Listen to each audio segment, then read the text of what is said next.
And I thought, God, where are these photos? Where are these videos? How are we ever going to normalize breech babies, posterior babies, longer laborers, so many things if we don't have access to seeing them and incorporating them in our everyday life?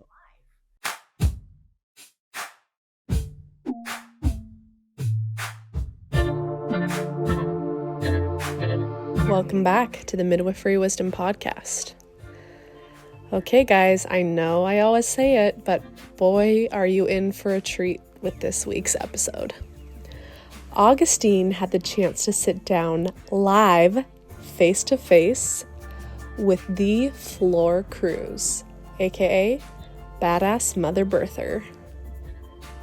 These two powerhouses share an incredible conversation covering a massive variety of topics. They discuss normalizing variations of birth, how Flor's experience posting birth imagery has completely changed the scope of what we see on social media from birth, setting boundaries for both parents and providers, consent, supporting people to realize that they're capable, the system failing people, continuity of care, the list goes on. Without further ado, let's launch into BadAssMotherBirther Live. Well, welcome back to an incredible episode of Midwifery Wisdom Podcast and vlog, and welcome, Flor Cruz. Wow. Well, the first thing I thought it would be helpful for anyone that doesn't know who you are is to introduce yourself. Will you tell who you are and where you are? Okay. So I'm Flor Cruz. I am a birth worker in Riverside, California. Right now, my main focus is putting information online, childbirth education, meeting other educators and birth workers around the world, trying to increase access to even just basic childbirth information across the world. As you know, the internet is like a big facilitator of that. And so I love to utilize that as much as I possibly can, talking about birth rights, human rights, because those two are it's one and the same. World issues that happen around the world, because those things do also directly impact pregnancy, labor, birth, postpartum, lactation. Talking about, people who give birth don't just necessarily look like you and I, like a woman. There's BIPOC folks, non-binary folks, trans folks. There are so many people in the world who utilize healthcare and they need more access, resources, education, all of that stuff. So there's just so much to do. It's just never ending, and it's just go type of situation. Well, it's really incredible. You are the OG birth influencer. You just hit the internet by storm. In fact, I have some real logistical questions. Like, how did you get Instagram to let you post what you post? Because so many of us are being censored or blocked, or there's so much that you've done. And I would say, I don't know, single-handedly, but certainly a huge force for what moved birth truly into the mainstream. It was I had this great interview with the woman who started the Birth Becomes You, the photography plot. And we talked about the 3 iterations of photography and how it changed so much over the last 20 years. The latest iteration of birth photography is raw and real and everything. And you were responsible for this. I love it. I really think so. I love it. You created a platform for these images to not only be shared, but then to be really seen and appreciated. What was the inspiration? How did you become a birth influencer? Really, to be quite honest, when I had my first C-section and I was carrying a breech baby, I wanted to have a breech vaginal birth. I had found some content online where I was looking at videos. It was so hard to just find birth content, but not just that, but things that you don't normally see, things that were not easily accessible. And I thought, God, where are these photos? Where are these videos? How are we ever going to normalize breech babies, posterior babies, longer laborers, so many things if we don't have access to seeing them and incorporating them in our everyday life?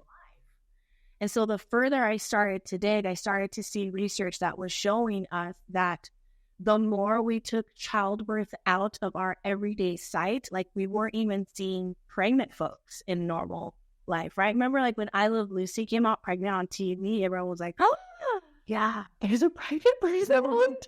That was like the first. It was pivotal, right? I'm like, she might have been like the first OG. Yeah. Like, breaking mold. Influencer, right? Yeah, yeah. And so I thought, okay, we need to incorporate putting these images into a normal part of our lives. And how do we do that? Instagram, Facebook, all of those things are free. So initially when the platform started, I was just putting doula stuff out there, but I thought this isn't enough. This is not enough. It's too surface. You're just skimming the surface at this point, like to go a little bit deeper. And at that point, I had some contact with Katie Vigos when she started Empowered Birth Project. And so she had direct contact with Instagram as far as getting their community guidelines to change to allow pregnancy, birth imagery, postpartum, lactation, all of that stuff. Wow. And so when the guideline initially changed, the robots still can't recognize the difference between sexual imagery, child pornography, or birth, or like they can't recognize it. And Instagram had told us it's going to take a few years for these robots to figure it out, right? But in the meantime, everybody's getting banged up with community violation. Pages are getting deleted. Yeah. And so Katie had seen that I was working really hard at this platform, but I was getting lots of violations. So she reached out to Instagram for me with her contact and said, can you guys please protect this page? It's really important that this page really stays up. Wow. You know, so they went and protected my page from getting hit with those violations. But along the years, now, today, in 2024, I'm getting hit with violations like every day. But it's just like fighting them and fighting them and fighting them and fighting them. And it's just this thing, you know, but the systems won't recognize it if we stop. 100%.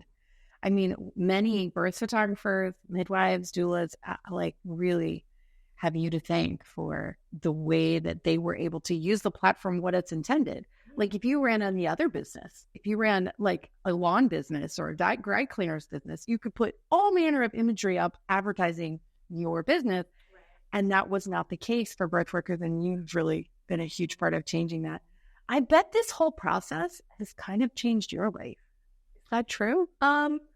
Yes, it definitely has changed my life. And I would say because I'm naturally an introvert, I'm really kind of shelled in, but from the outside, it looks like I'm not. So this has pushed me to be a little more outward, but it's given me so much knowledge, to be quite honest. Like people have taught me more than I've taught them. And that's how I really see it. I've seen so many experiences, heard so many stories. People tell me when I'm wrong, when I need to do better. They clap for me when they think I'm doing great. They want more. We get sad together. We cry together. We're happy together. So it's been this really humanizing experience for me above anything else. Wow. That's amazing. Yeah. And so beautiful, really. That's the feedback that you're definitely on an authentic path, right? When it impacts you as much as it does. Yeah. And that's the hardest part, I think, about social media that I think a lot of people don't realize is how hard it is to stay authentic and to be genuine to yourself and to stick to your opinions, even if it's upsetting other people, right? Because I think that part of practicing ethically, no matter what space you work in birth, people need to know where you stand. True. Because that's part of working ethically. True. And people be able to spend their money and their time resourcefully, right? They're putting their energy into the right teams. Yeah. So staying genuine and going against the grain sometimes, and sometimes people not liking you for it, that's just part of it. The minute you start manipulating who you are and your content to try to please everybody is the minute that it all starts to get sabotaged and go to the moon and to a place where you don't want it to go. And that is such, I mean, this is life lessons here, folks. This is way beyond social media, right? This is just like how to be a good human. But it's so true. And I think people do take for granted how hard it is in social media, because there are, I mean, the beauty of it is that there's this two-way communication stream, and so you get all this feedback. And if the feedback doesn't feel good, it can be real tempting to shift. I bet there's some real nasty things that come your way sometimes. Oh, there's lots of nasty things. They're horrible, really. People can be really mean. It's a place where you can easily be mean. Yeah, very easily be mean. And no accountability. No, and it's an outlet for people to let go of the everyday stresses that they have on their life that they can't let go with their family or friends or their work, and they unload it onto people on the internet. So it's also being cautious of that. Like, is this person having a hard day? Is this person going through something in their life that is causing them to attack me, right? But my goal is to never be the most liked person in the room. My goal is to just do what I feel genuine to my heart and what feels good in the moment. And if you want to be on this ship, then let's fucking rock. Let's do it together. And if you don't want to be on this ship, that's fine. People are always like, well, what if people stop following you? Then they stop following you. That's it. Like, you are either going to build a community that is genuine and you're going to be so fucking strong, or you're going to curate it to where you have all these people who don't need to be in that space. Yeah. And there's plenty of spaces for everybody. That's the amazing part of it. Plenty of spaces. But if you're just worried about the numbers, then that's the issue. Because you're not worried about that work. Authenticity. Right. Yeah. We're not worried about doing that work that needs to be done, that is going to come with very uncomfortable parts. People have said things that if I wasn't a strong, confident person, it could have easily shaken the ground that I'm on. Whew, I bet. I can only imagine. Well, so speaking of work, I bet this takes a lot of work. And I've been watching you from afar for a long time now, and so impressed with the ways that you have figured out how to monetize your platform, which is super impressive. But I bet you still give a lot away in terms of time and energy, and to not get sucked into that vortex of need that's out there. Tell us about your boundaries and your boundary development, because this is like required for functioning at this level. When you are so well known, you have to have boundaries or else people will take advantage of you. Midwives and doulas historically struggle with poor boundaries. Tell us about yours and how you've strengthened them. So one thing to know about my platform is that because a lot of the imagery that I do share is not mine, I'm not able to monetize like other people are able to monetize their content. Exactly. So I'm making $0 on the stuff that I put out there every single day. That's right. The ways that I make my money is when I'm doing consultations or my childbirth classes or whatever the case may be. But I don't get anything financially wise from Meta at any point in time, right? And I also don't think that it's fair to make money off of other people's stuff. Sure. That's an ethical piece too. Yeah. My boundary too as well is I don't just take people's stuff off of their page. I go the mile of contacting them and saying, hey, can I share this content? Can I tag you? You can stay anonymous if you want. If it is something where we are talking about where something in the imagery needs to be talked about as far as something negative that could be happening, absolutely making sure that the parent knows that that's what the conversation is going to revolve around. Because what I don't want to do is you have a parent who is freshly postpartum, they're in their oxytocin bliss and they're going through so much, and then they hand over this content. I post it and I talk about how horrible that piece of content was. You could definitely throw someone into such a different spiral, and it's also not consent. It's not consent, right? So it's like I have to go that extra mile of sometimes even breaking it to people like, babe, this, maybe like making sure from now we'll come back to this, but like we should discuss what I'm seeing in this video. And it's hard to not make assumptions, because that's also part of my boundary, is to try to not make assumptions off of what I'm seeing in a 1-minute video of a birth that possibly took a week. Right. And the birth process takes a whole pregnancy. Right. The birth process takes a whole lifetime. It takes from your mother, your ancestors, all of that, right? Like that birth took hundreds of years to happen. So it's not just that, right? It's beautiful. So it's like we're doing so much like in that moment. And so I'm trying to meet people where they are at. It's so beautiful. Where they are at. And trying not to get caught in the realm of the social media of the give it to me now, hurry up, give it to me now. TikTok has added a whole layer of that for us, of like that speediness. Yeah, it sure got of go, go, go. And so it's trying to like slow things down. Human speed. Yes, to be more human speed, right? Because how can we ask parents to slow down with themselves and their pregnancies and even their own labors and to have the patience if we can't even engage with them on that level, social-wise on the media? Wow.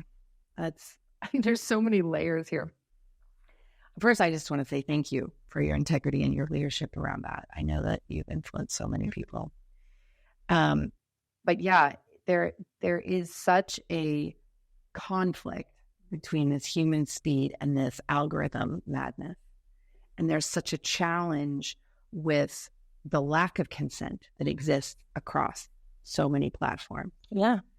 And also how many consents need to come forward, because it's the birthing person and their family, but then it's also potentially the midwife and their students, and their reality. There's a grandma there.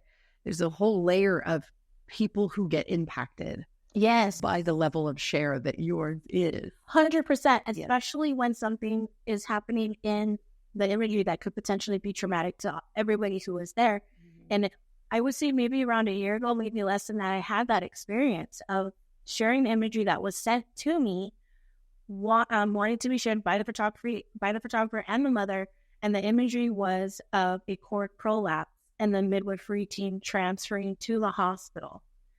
And the midwife reached out to me and she was just in tears. And she was just like, I understand that people are celebrating like how good the teen was in getting this transferred and everybody was okay. But this was such a traumatic experience for us. And we wish that somebody would have reached out to us and asked permission before it got posted, because we are still reeling from this. And I said, totally understand. And I took the content down immediately. Even despite the mother didn't want me to and the photographer didn't want me to, but I wanted to respect that, right? Mm-hmm. And I asked the team, like, have you guys discussed it amongst yourself what happened? And they had it. Impressive. And I'm like, how, like that's trauma does. That's basic, right? It causes freeze. Yeah. And I think nobody had even thought of talking about it amongst each other, because when I said it out loud, she was just kind of like, no, like we didn't even think of that as being an option. And I'm like, let's start there. Yeah. We're talking about it with each other. I had a similar experience on my platform last year, but the opposite direction. We had a midwife who had shared and said, we have the photographer's consent and the mother's consent, and this was what happened. So we shared it. And the mother, 7 years later, the birth was 7 years ago, reached out and was like, I've changed my mind. Okay. Yeah. It happens. Yeah. It happens sometimes. Sometimes people change their minds. Sometimes the partner, they're no longer together. They have very different opinions. They don't want it up there. They don't, whatever. And sometimes, and this happens a lot, the community itself can be really brutal, as they're called. And that can cause parents to be like, we don't want it up there anymore. But sometimes I do, if I can see that it's going to cause some type of thing, I will try to warn parents ahead of time before it goes up. Like, look, this is what I see potentially happening, because I know this community. I know the people who are here. Yeah. And I know what kind of content they tend to like versus not. Right. So I'm telling you right now, this could potentially be the outcome and the type of comments you're going to get. Do you want it going up or not? Yeah. That's so clear. Or I can just shut off the comments completely and we don't have to deal with it at all. That's very generous. It's very thoughtful what you're doing. And obviously you can't have grown to the platform that you are without these steps, but it's really powerful to hear them directly from you. Thank you for that. You're not protecting people if you're just throwing content up there, right? So like visibility without protection is abuse in one form or way. Tweetable. Yeah, it is. It is 100%, but I love your clarity. Well, we've talked a little bit about this this role that you have of really being a leader in the space, how much content do you feel like you find or people send you that you end up screening out that doesn't go live? A lot. Yeah, I would figure that. A lot. And I've seen some stuff that was pretty horrendous that I was like, there's no way. I don't want anyone to think that this is normal at all. Mm-hmm. There's been times where I've reached out to people and to tell them, like, this is really bad. Really bad. I saw a video once of an obstetrician pulling a baby out by their hair. And the video was posted like, the birth of our daughter. And I'm just mortified at what I'm seeing. That she's literally grabbing the baby by their hair at the perineum and pulling them out. Right. And those are times where I have to reach out to people and let them know, like, that's not okay. Or like, what I just saw is not okay. Well, Flor, this is the I think really amazing part of you is that this intersectionality that you stand at with strength and courage and like choke you up kind of emotions is like you're part champion leader with flags flying. You're partly like private consoler, counselor. You're partly like, cheering people on, but also like, this is not okay. This level of truth telling. You represent a truly magnanimous, fearless kind of a leader. Do you ever get overwhelmed by the role that you're in? All the time. I'm in therapy. I spoke to my therapist like, help. Yeah. It's 100% overwhelming. And because I am really empathetic to people and I sympathize with them a lot and I can relate to a lot of the things that are happening. Mm-hmm. I just feel it so much. And that's part of, not the downside of being me, it's like a benefit, right? But being in the role that I'm in, it's hard to be feeling everything 100% all the time. It's draining. Okay. It's really draining. It could really stop you. It could halt you. So you must have some steps in place or some tools that help you pull out of one of those really challenging situations. Like, this is part of self-care now. Like, boundaries is the no, and self-care is the self-yes. So, like, what are you doing that helps you regain your balance and refill your cup? Yeah. So one, definitely going to therapy helps me to talk about like my own fears a lot of the time, because I do get sometimes I'm not sure if I'm right or if I'm wrong or if I'm like reacting too much or something, like, and that's part of the paranoia, because you're dealing with, too many people at any point in time. That's a lot of voices. And it's hard to hear your own sometimes. That's really, really hard. Yeah. But being able to detach from those spaces adequately, and if I feel like I'm on the phone too much, of just being able to, okay, I need to put it down. Yeah. Instead of replying to everybody, I'm not going to reply. Yeah. I'm going to let that one go. If I'm getting too many questions, I can't answer that for you right now. Have you asked your provider about that? Give people examples. Hey, here's a question you might want to ask your provider. Go ahead. Have you tried maybe Googling that information? I used to be like almost trying to save everybody as much as I can. I need to step away from doing that. Yeah, because it would just assume it's so many. Yeah. It's not even doable. Yeah. It's not even doable. It's impossible. Yeah. You're just spinning your wheels. So I had to walk away from feeling like it was my job to save everyone and showing them that they can help themselves. Yeah. Because that to me is better. Yeah. So I encourage, part of my boundaries, to encourage people to do their own research. Yeah. And to ask their own questions. Have you tried looking that up? Have you tried Googling that? That's so generous. To your provider, and letting them understand, if anything, what helps people be more capable in doing this fucking thing is helping them realize that they are smart. They're smart. There's so many people that don't realize that they're smart. They don't think that they're capable.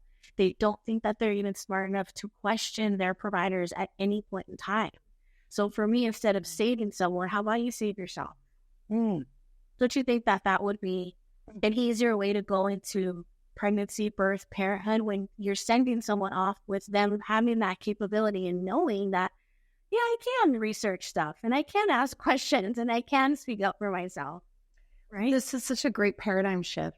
I love this. I like coming into this neutral place of like, I'm just waving flags. You do with them what you need to, right? I love that shift.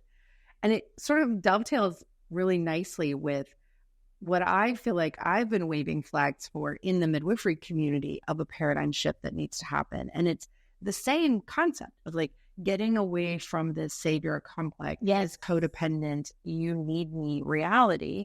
Midwives are famous for this. And it's actually very unhealthy. very. And the more that we do for them, the more we rob them of the opportunity to do it themselves in midwifery specifically. So I love that you're doing this on such a huge scale. Yeah, you have to. It's the only way. It's the only way. It's Yeah. the only way. Like, people sometimes don't want to see themselves in the mirror, right? Like, they come to me and say, well, what do you think about X, Y, and Z? And they give me their whole medical history and all this stuff. And I'm like, well, what do you think? Mm-hmm. And I don't know how to answer that because nobody has asked them, what do you think? And that to me is a shame. It's a shame. And probably the root of how we're in this situation culturally. 100%. And then we wonder why parents go home and they're completely drowning with their babies in postpartum because you've given them instruction for every fucking thing along the way. And then they go home with a baby who cannot talk. They can give you plenty of cues, but they can't tell you what they need. And parents don't know how to move forward in that. Are you going to tell me what to do now? Nobody's going to be there at 3 o'clock in the morning to tell you what to do. So how are we going to build confident parents? By shining that mirror and telling them, you are smart, you are capable, you can figure out the answer to this. You can listen to yourself. You are the number one person that you need to ask. Look in the mirror. How do you feel about this? Yeah, totally. Yeah, this is a purely Western thing. This expert that is external. Mm-hmm. That's a very Western concept. Living in the East now for a long time, it's a very different experience. Really. Yeah, there's no. I mean, like they have imported traffic lights, but traffic lights don't have the same meaning that they have here because people are in touch with each other. There is no external expert because they are still in limbic resonance. They still can feel everyone around them. It's starting to disappear in many parts of the East as well as, colonialization and Western corporate expansion and blah, blah, blah, blah. Like we're having this challenge everywhere, but it's a purely Western thing. It feels like to always look to the expert being external. Yes. And this, like the roots of empowerment are literally to put the power back in, right? And you have done that. You have done that for so many people. Does your inbox just flood with thank you? Oh my gosh, so much. So as much as it has its downsides to it, there's so many beautiful moments. And I try to focus on that. When I'm having hard days of feeling like things are really negative that day, or I might have posted something that really triggered a lot of people because I don't use trigger warnings on my page. I just don't, because the reality of it is that a happy, healthy, alive baby is a trigger for okay. And they can all have trigger warnings. Everything. Yeah, depending on who's watching it. And so therefore not. And so I try to not make myself responsible for other people's triggers, right? Because that's not my responsibility. And so sometimes I have to tell people, I'm so sorry that this is triggering for you, but it's not my responsibility. That's your responsibility. And I think that if you need to take a break from this page, that would be amazing. And that's accepted. And I love that for you so much that you're creating that boundary for yourself, right? Like celebrating that they figured something out and that you can do something about it now, right? I don't have to be a part of everything on your feed, right? And so that's just part of it. And when I have those heavy days, I try to focus on all the amazing things that happen throughout the day and all the stories that I hear and all the thank yous and you're a part of our lives and we talked about you today and we're at the medical office today and we're crying reading your post today. Like it was just exactly what we needed at this moment. So I try to highlight those things as opposed to just focusing on the negative, because it can really drag you down. Oh, I can imagine. Can I ask you, what is there a small or larger part of the negative that come from the medical industrial complex itself? Like, do you have nurses and doctors commenting, or mostly are they? I can almost always tell when it's You thought you probably could. Going to the profile, I could always almost tell who it is based on their response to the content that's up that day. You know, like was it yesterday or the day before the internal fetal monitor that got posted? Yeah. Right? And I didn't even have to go to the syllabus page. I just knew where she came from. Yeah, totally. She was just like, you know, there's a lot of fear-mongering and scare tactics going on, you know, throughout the comment section, blah, blah, blah, blah. And I'm like, man, these are people's stories. Right. These are people being abused and their bodily autonomy being stripped from them and being lied to. Yeah. The fact that you came here to defend the use of this tool instead of seeing the comments and feeling sorry and leveling with people really shows how desensitized you are at your job, and that's a problem. That in and of itself is dangerous. If you feel nothing for these people, you really need to take a step back and ask yourself why you don't feel nothing in your heart. Oh, can you just repeat your definition of abuse again? Really? It really is. Say it again, though. I think it's worth hearing. The protection of people? Oh, yeah. So having visibility without protecting people is abuse. This one just feels so powerful. And I think it weaves through your integrity and the lack of integrity in the medical field and what's being shared there. It's just so powerful. Yes, because honestly, we understand that certain interventions are necessary in order to keep the parent or the fetus alive. Parents know that.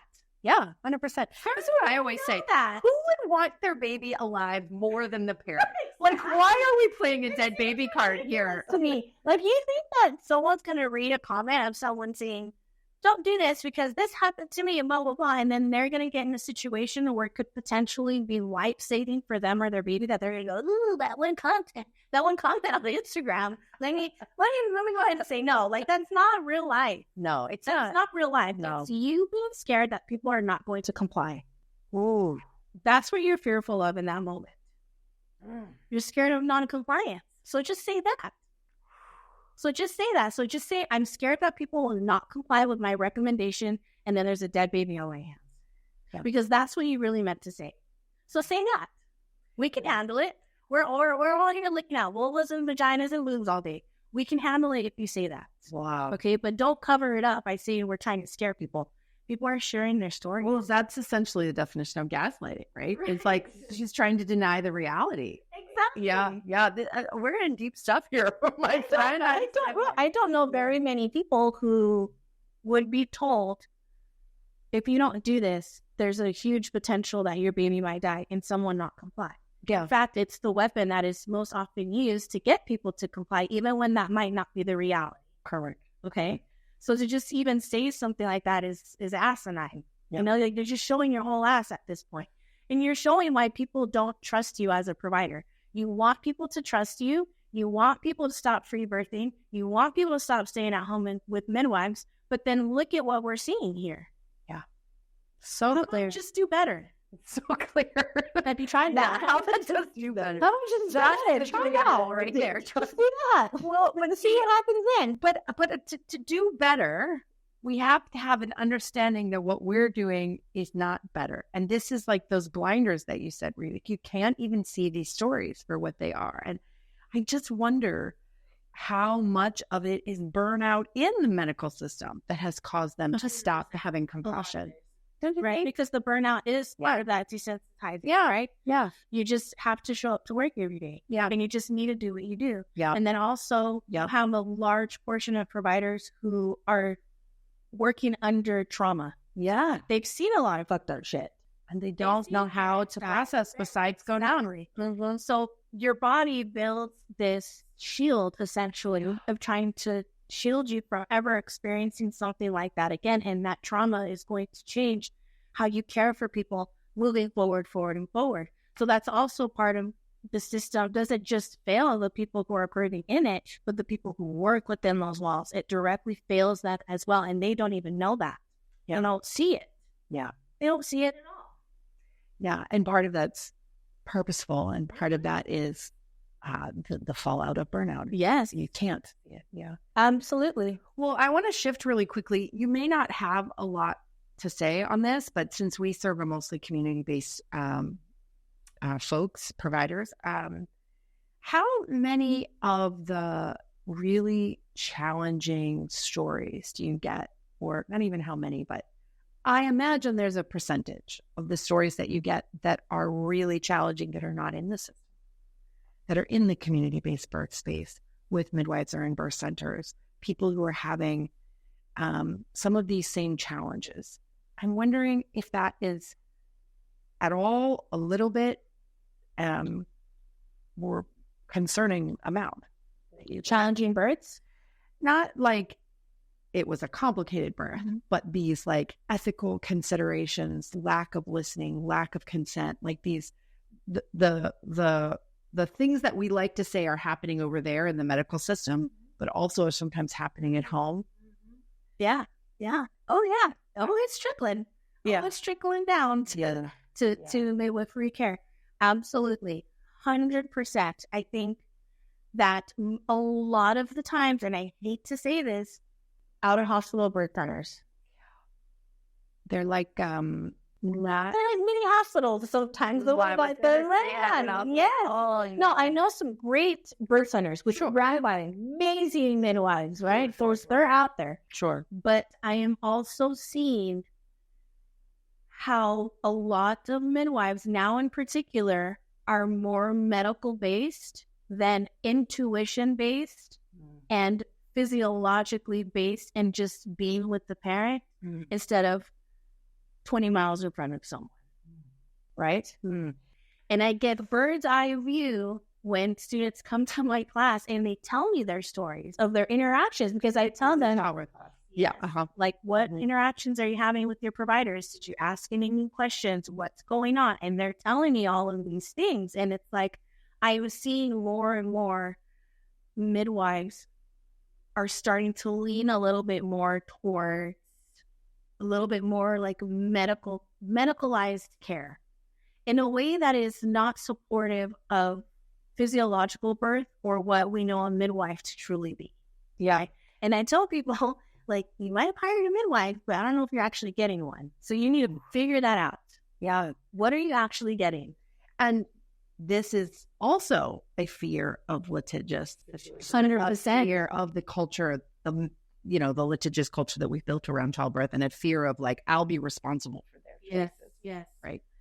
Yeah. This is the subject of my defensive charting course, and the boundaries and all the courses that I create is about trying to help providers understand that they can have very clear boundaries and support total body sovereignty. It's not one or the other. And our boundaries have nothing to do with anyone else. You can only cross your own boundaries. So you need to be really cognizant of what you're saying yes to. Yes, 100%. Yes, and that's also part of being a good birth worker, is knowing what your boundaries are and when you will not be the best provider for that client, because that's also part of practicing ethically. Yeah, it is. But it takes a lot of self-reflection. Yes. It takes a lot of courage. It takes layers of support, partners and friends and colleagues and other people who say, I got your back. Like, you can say no.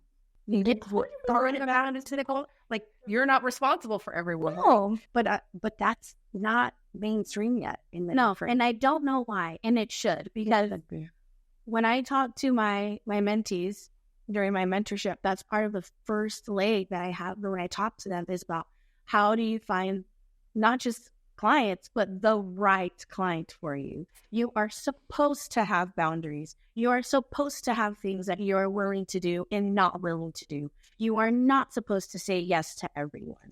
You are supposed to say ecstatically yes to that person that you are taking on. And the minute that you are not jiving anymore is the minute that you do yourself a disservice and the client a disservice. And guess what? they're going to come get your ass on Yelp. When all this is said and done, they're going to come fuck you up on Google. You're going to look back and going, I should have stopped the train before it left this station. You are describing every animal. It's okay. It's like we can see it. Well, once you have the perspective to understand that you cannot save anyone and that we are not everyone's cup of tea, you have to serve the right people. Well, I don't understand how someone has such good reviews. And it's easy. You just don't take people on that you shouldn't. That's right. That you shouldn't. That is it. It's part of you also reducing your burnout, reducing your liability. Okay? That's all part of it. It's not just liking the other person. No, yes. Oh, God. And not liking how you feel when they like you. Right? Because that's right? Like we have to tease these pieces apart and it starts with honesty, really. We have people who are not really being honest with themselves in this process, providers. And I think doulas and midwives in the same way can sometimes get caught up in the money hustle. Like, I want to make some money this month. Yes. But also I want to be liked. I want to be busy and all those things. And unfortunately, they shouldn't take that. But busy how? Like burnt out, busy? Well, it's right. Like, not getting good reviews, busy. Okay, so people don't hear happy, busy. Theory by you. Okay, see what you think. I know, right? Here's my theory. My theory, after working with literally more than 1,000 midwives, my classes and my consults and my workshops and my clinics, and I've seen a lot. Here's my theory, and it might apply to doulas too, but definitely for midwives. I think that every midwife comes from a trauma background. Yes, a lot of them do. I think everyone does. Doulas as well. And this is the litmus test. This is how I feel like I know. It's because this on-call life is crazy. And the only people who could not only survive this, but thrive in this are people for whom this level of unknown is comfortable. And the only place where we get programmed to think that unknown is comfortable is in an abusive or neglectful child. And we think that helping other people have better births than we did is going to somehow heal a part of us. And it's just this wheel that you're constantly going around instead of healing through yourself, instead of other people, because that's not where it's at. It's not. It's false. I only know a few people who got into this work because they're like, I had an amazing birth. And I want everybody else. No. Most folks that I know that get into this work, they're like, my birth was shit. I was disrespected. I wasn't listened to. It was so traumatic. And I have other people's voice. People who say my birth was amazing, if you go back and find out how they were born, it was trauma. It's really... and then it's weird because then that also leads us to a place when you have people who work in births who have had the seemingly happy and perfect births, they don't have their own personal experience with gray areas. No. So they might show up to somebody else's birth with, well, baby just come out. It's easy. I did it. Right? And then that can cause trauma. Okay, right. So babies don't come out. Okay. For the most part, birth works really, really well. But some people need help. Some people need surgical. Some people need lots of help. Some people need medicine. Some people need things for various reasons. But for some people, when they show up to other people's births with that attitude of, well, if you just leave it the fuck alone, you'll be fine. I did fine. Which is not. That's not the attitude either. No, it's definitely not the attitude, and it's not scientific either. It's not proven out. But it is kind of a toxic belief system flowing 100% culture right now. Yes. But it's a business right now. Oh, explain this a little more. I want to understand that. It's a business. Who's making money off of this thought? That's the thing, is that there's just birth work has really turned into a business that people just kind of pop in and out of. That's what you mean. I'm a, send the encapsulator. I'm this, I'm that. It turned into this very heavily birth keeper colonized type of situation. Capitalistic. It's all the things that we accuse medical industrialized birth of being. Okay. Stings real bad, doesn't it? Yes, but it's turning into that, and I see it. I see it coming from 1,000 miles away. I'm like, it's happening. Yeah. It's happening, right? Yeah. My mentees can't even believe when you say, well, sometimes I don't even have contracts with people. We're just been shaking on half this stuff of like, Yeah. you know, it is what it is, you know? Yeah. I mean, yeah. I mean, when we come up to this threshold and we're like, okay, the capitalistic power over neocolonialistic world has come for us. Now, what are we going to do? We can either go one way, which is like barter economy and back to spit handshakes, Right. or, and this is what many places have gone, the other way, which is like licensing and oversight and boxes and structure and all these things. And that doesn't really. I saw that. You're like twitching. So, That doesn't really. no, because it has to be sustainable for everybody. Really protect the public. No. It doesn't really No. at all. No. It doesn't protect the midwife for sure. So we're in a hard spot. Yeah. Because midwives and any type of birth worker deserve to have sustainable lifestyle. Definitely. Okay? Because this isn't just a job. It's a fucking lifestyle. It is. 100%. I always say it's like the priesthood. Yes. You're never not a midwife. You're never not a. No, but it has to be sustainable. So Yeah. I get that some contracts need to be signed and there's got to be things in place and we're worried about liability and regulation and we have to be getting paid and we can't have burnt out and you have backups and insurances and there's so many things in place, right? Like I understand that 100%. But where is the sweet spot? Yeah. Where is it? I'm hunting for If it you too. find it, let me know. Same. Because I'm Same. still looking for the sweet spot. Yeah. For me, my sweet spot as of now is things that my soul feels called to do while keeping my integrity intact and not bending till I break. And that takes a lot of self-reflection. It does. Yeah. It absolutely does. A lot of personal check-in. Lots of Because personal, you could so easily overextend yourself. very, very easily. And I think here's the thing, especially with midwives, because their souls tend to be so pure and just there for people and their heart is in it. And I get that. I understand that so much. And a lot of the times we don't save people. Like midwives don't save people to the capacity that they might think that they do in their brain. And it's so heavy to understand that sometimes you just have to look someone in the eyes and say, I can't save you from this. Like, this is just the work that you need to do on your own. I'll be beside you, holding your hand through it, but this is your work that you need to do. As opposed to obstetricians don't get that side to side. And it's like, well, the tools that I got is Pitocin, IVs, continuous fetal monitoring, epidurals, C-sections, my nurse, the next person who's going to be on call. They have a plethora of tools in place to kind of ease that up for them. Midwives don't really have that in place. Yeah. No, not at all. Don't really have that in place. I mean, this is what I work on. Midwifery Wisdom Collective is trying to build the resources and the tools and the layers of support so that they have backup, but it doesn't exist yet. Yeah. And how does backup look like when we know that continuous one-on-one care is what is essentially needed for healthy babies and healthy parents, right? Well, so one-on-one care is individualized care, but then continuity of care is where you see the same person throughout. And that's what most people want when they're seeking midwifery care. I think yes. And I think there are some models that work with levels of call schedules and things so that there can be 2 or 3 midwives in a practice that share call and clients get their needs met, but it's not continuity of care. And it is a better lifestyle for the midwife generally. And they have a more sustainable life where they can like be at their kid's soccer game and you know, sleep at normal hours and whatever. But it's not, it takes a lot of work in back office staff meetings to be able to be on the same page so that they get a semblance of individualized continuity of care, even though it's not the same person. It takes a lot of work. And How does that work for the client?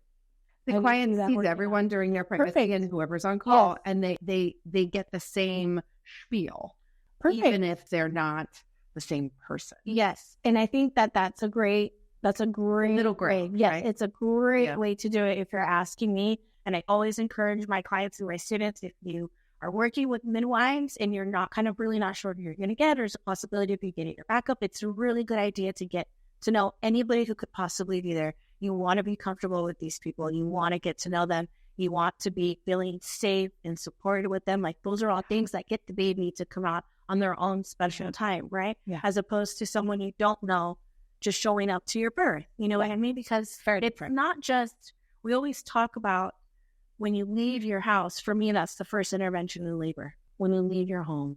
100%. That was Michael Rosenthal, right? Wasn't he the one that first coined that term? 1980s. He was a home birth doc in the Bay Area. I think he said that. I think it was Michelle O'Donnell. I think it was Michael Rosenthal. He said that. He said the first intervention is a woman does on herself when she leaves her home. Yeah. Yeah. It's also when you can have a team entering your home, which is another also level of intervention, right? Because as mammals, we're not really used to.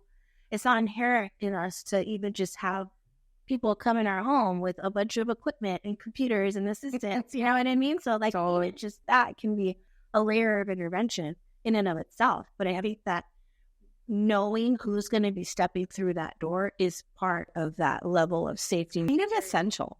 Yes. It's kind of essential. Yes. Yes. I know that for my home birth, I ended up getting my midwife's backup, but I knew that my midwife was going out of town. She had told me that if I leave, like, this is who's going to be showing up to your birth. So I knew her ahead of time. And I felt good knowing that they work together. So I know that they work in the same fashion. I wouldn't be getting a completely different midwife at the birth. Yeah, that level of integration and communication is essential. Exactly. And so when she showed up, you know, I wasn't upset, but I let her know that I wasn't upset because I wanted her to know that, like, I'm good with this. Yeah. Like, the way this worked out, I'm fine with it. I totally trust you. Like, you work with words and so I know that you guys are going to work like the same way. Like, I'm good. I'm not upset that she's not here. I'm good. But you had prepared. You had prepared for it. Yeah. So people need to feel too like that you're not upset that it was the backup. Yeah. You don't have to carry that weight. Exactly. Yeah. So I wanted her to be more relaxed. Like, oh, okay. Well, so let's talk about that for a minute, because you did another really brave thing.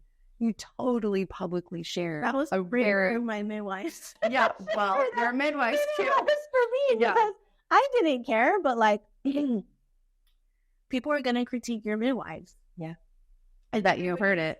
And everybody's going to assume what should have been done, what shouldn't have been done, what they're seeing, what they didn't see. And, you know, everyone's going to make their own opinion. So I knew that, you know, going in, and I knew that it was going to be harder on my midwife than it was for me. Yeah. But they did look at it beforehand before it got, you know, posted, so they can just kind of look at it because, you know, that's also a time for like self-reflection, right? Like, for sure, maybe somebody did fuck up. Maybe there was something that somebody could have done different, better, easier, gentler, whatever, right? Like, we're all humans. Humans are going to make mistakes, you know? But I had let them know previous to, like, no matter what, like, I want you to guys know that I'm happy with my birth. Even if I didn't have this kumbaya, catch my own baby fucking moment, like, I'm happy with my birth. Like, I felt like what happened was necessary and I accepted it and I feel good about it. And I'm happy that I was at home with you guys. Yeah. Okay. So, like, don't listen to the rhetoric. All these other folks that were not there with us. Yeah. We're not there with us. Yeah. And these are midwives who were like so hands off with me. Like, if even with my GBS test, she was like, "We want to do it. That's fine. You can do it. But like, here's the swab." No, I'm always really impressed with Lindsay. She's amazing. Yeah. So it's like people don't understand how hands off even just the whole process was up until the end. Yeah. Till it had to be hands on. Till it needed to be hands on. Yeah. Right? Like, I never even had not one cervical check. It was just, we're just doing this. Yeah. We're just doing one thing at a time. Well, I think you did a lot for people who are unfamiliar with the level of competence that midwives have to have. Yeah. And I really think that was a benefit. I imagine it must have been really challenging for them.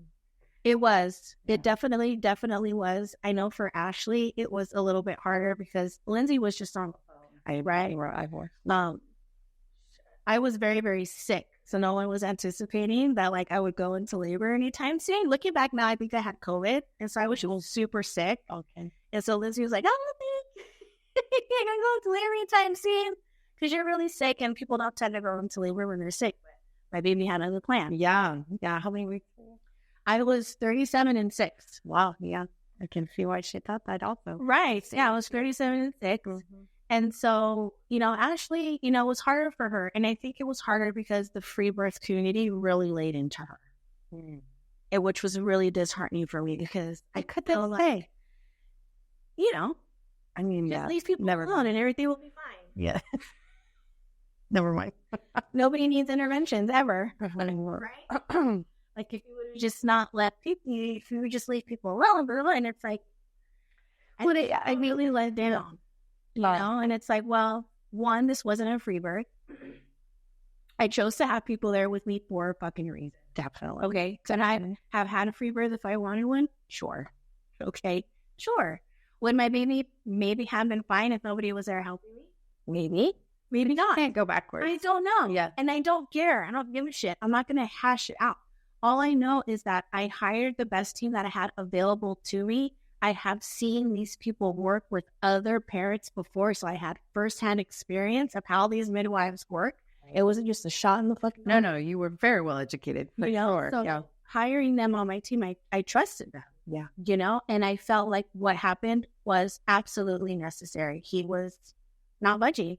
Yeah, definitely. Oh, intervention was definitely necessary. I mean, I watched it for sure. And my feedback prior to that, she was out in like 3 pushes. Yeah, because she can't fly. That's normal physiology. He was not coming out.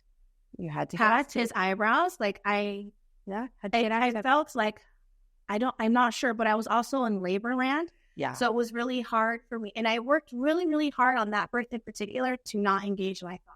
Yeah. Because that's also the downside of having so much information here is that you have a hard time disengaging and just giving birth. Being the mom instead of being the provider or the Exactly. Yeah. And so I was working really hard at just being in labor land. So when Ashley caught it and asked me to get out, it instantly was like, okay, there's a shoulder dystocia happening here. And then I could clearly see from that point, yeah, he's going to need some help. And like, he was floppy on my chest, you guys. I know what a good, strong, healthy, thriving baby feels like on my chest. I've given birth before. He was not that. I hate that you had to defend this. It was, yeah. I hate that point. Yeah.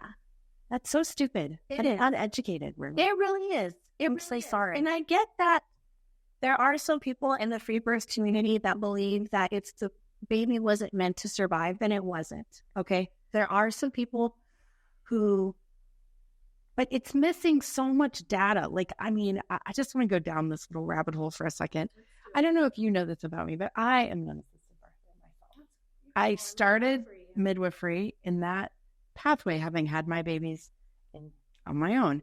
And so I speak to this with a whole lot of respect and compassion and understanding. I know why I chose to birth unassisted. And so I can imagine there's a few of the reasons I know other people did as well. But we need to have, to think about this from a global perspective, we need to have a much broader perspective. And to imagine, to discount how much society, health, and environmental changes have happened in the last 20 years and not include that in the conversation about birth is crazy. I mean, since Fukushima, thyroid disorders have gone up 300%. We have polluted air and water and soil. We have decreased nutrients. We have an epidemic of obesity and diabetes. We have a very different culture than we did when much of the free birthing movement started in the 60s, 70s, and 80s. The over-intervention of the medical industrial complex in the 60s was horrific. And it definitely needed the escape from that system. But we are not there anymore. We are somewhere completely different. And I can tell you, just having been a midwife for 25 years now, I can tell you about the difference in the way placentas look. Oh my gosh, I've had so many other midwives say the same thing, just how different. Yeah, they look, just even like feeling different. Everything is different. And placentas develop off of the midline. It's the initial fertilized disc folds, and that midline forms everything we have one of, including brain and heart and umbilicus. And so midline defects are sometimes the most sensitive indicators of environmental disruption. And in 25 years, I can tell you that placentas used to look like the pictures. They used to be about a dinner plate and about an inch thick, and the cord used to spiral off the center and be thick and juicy, full of Wharton's jelly, protecting it. That is rare placenta now. Mm-hmm. Now we've got all of these velamentous cord insertions and lobes, and the texture is just like garbage. And I have to assume that it's like the GMO craze and like the pesticide. I mean, they're finding microplastics in every single amniotic fluid they test. I mean, there's DDT still in everyone's womb from the 60s. But we're in a very different place. We are in a very different place. And to imagine that if you just unplug, but are still living in this day and age, that you'll go back to having a birth like our ancestors had, where they didn't need intervention, that's craziness. No, it's craziness. And then we're also adding in all our lived experiences and traumas built up from everybody that impacts our pelvic floors and impacts our cells. And like, there's just so many layers and layers of shit that builds up throughout the years. And so about this birth keeper, unassisted birth, free birth movement, it feels almost like they've created an echo chamber. Like there was just a birth published on the Free Birth Society. And I am a free birther. And so I follow that because it has beautiful, empowering stories, and there's beautiful image, and I'm a birth junkie, like what?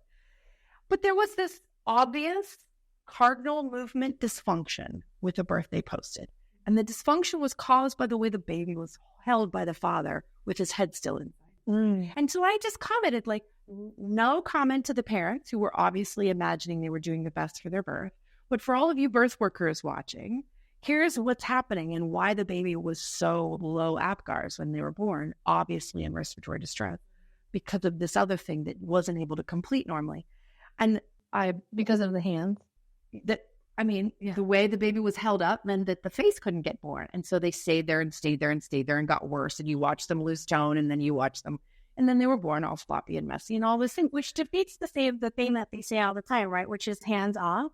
I know. But then if the partner is not staying hands on, we're well-meaning. I mean, again, but I just leave this comment, and within minutes, not only was the comment deleted, but I was blocked from all their platforms on all stages. And I'm just like, but you guys, I mean, there are teachable moments in a lot of things. But the idea that we would exclude alternative conversation. I mean, this is happening on a global scale, right? I mean, even when you look at Republican, Democratic, we have this echo chambers forming where people aren't hearing each other any longer.